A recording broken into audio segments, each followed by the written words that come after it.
जेठ मास की पूर्णिमा को दक्षिण भारत की सुहागिन महिलाओं द्वारा वट सावित्री व्रत का पर्व मनाया जाता है। कहा जाता है कि वट वृक्ष की जड़ों में ब्रह्मा और तने में भगवान विष्णु व डालियों और पत्तों में भगवान शिव का निवास स्थान माना जाता है। इस व्रत में महिलाएं वट वृक्ष की पूजा करती हैं। सती सावित्री की कथा सुनवा वाचन करने से सौभाग्यवती महिलाओं की अखंड सौभाग्य की कामना पूरी होती है। तो फिर चलिए इस व्रत के बारे में आगे जानते हैं। भद्र देश के एक राजा थे जिनका नाम अश्वपति था। भद्र देश के राजा अश्वपति की कोई संतान न थी। उन्होंने संतान की प्राप्ति के लिए मंत्रोच्चारण के साथ प्रतिदिन 1,00,000 आहुतियाँ दी। 18 वर्षों तक यह क्रम जारी रहा। इसके बाद सावित्री देवी ने प्रकट होकर वर दिया कि राजन, तुझे एक तेजस्वी कन्या पैदा होगी। सावित्री देवी की कृपा से जन्म लेने के कारण से कन्या का नाम सावित्री रखा गया। कन्या बड़ी होकर बेहद रूपवान हुई। योग वर न मिलने की वजह से सावित्री के पिता दुखी थे। उन्होंने कन्या को स्वयं वर तलाशने को भेजा। सावित्री तपोवन में भटकने लगी। वहां साल्व देश के राजा धूम्रसेन रहते थे। उनका राज्य किसी ने छीन लिया था। उनके पुत्र सत्यवान को देखकर सावित्री ने पति के रूप में उनका वरण किया। ऋषिराज नारद को जब यह बात पता चली तो वह राजा अश्वपति के पास पहुंचे और कहा कि हे राजन, यह क्या कर रहे हैं आप?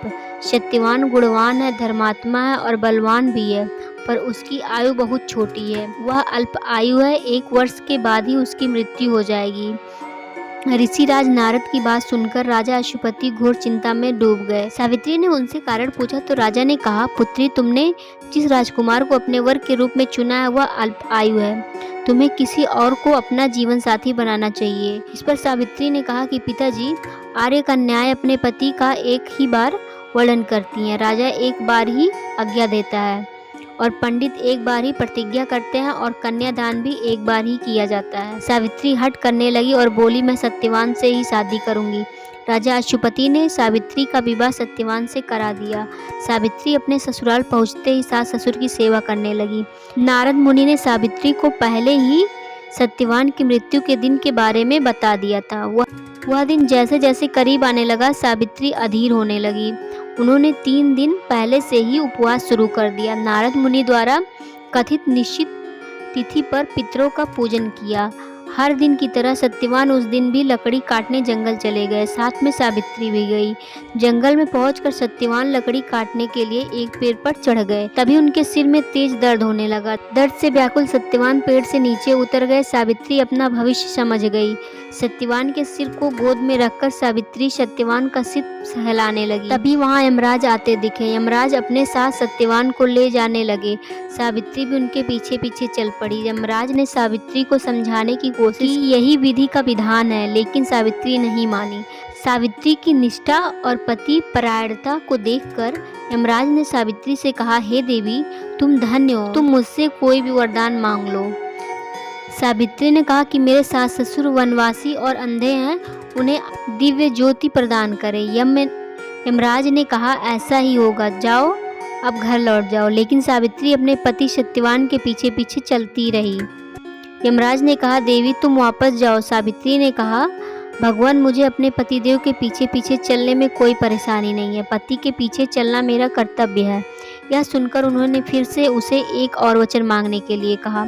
सावित्री बोली, हमारे ससुर का राज छिन गया है, उसे पुनः वापस दिला दीजिए। यमराज ने सावित्री को यह वरदान भी दे दिया और कहा, अब तुम लौट जाओ। लेकिन सावित्री पीछे पीछे चलती रही। यमराज ने सावित्री को तीसरा वरदान मांगने को कहा। इस पर सावित्री ने संतान और सौभाग्य का वरदान मांगा। यमराज ने इसका वरदान भी सावित्री को दे दिया। सावित्री ने यमराज से कहा कि प्रभु, मैं एक पतिव्रता पत्नी हूँ और आपने मुझे पुत्रवती होने का आशीर्वाद दिया है। यह सुनकर यमराज को सत्यवान के प्राण छोड़ने पड़े। यमराज अंतर्ध्यान हो गए और सावित्री उसी वट वृक्ष के पास आ गई जहाँ उसके पति का मृत शरीर पड़ा था। सत्यवान जीवित हो गया और दोनों खुशी खुशी अपने राज्य की ओर चल पड़े। माता पिता को दिव्य ज्योति प्राप्त हो गई और इसी प्रकार सावित्री सत्यवान चिरकाल तक राज्य सुख भोगते रहे। तो दोस्तों, आपको वीडियो कैसी लगी, अच्छी लगी हो तो लाइक और शेयर जरूर करिएगा और चैनल को भी सब्सक्राइब करिएगा। धन्यवाद।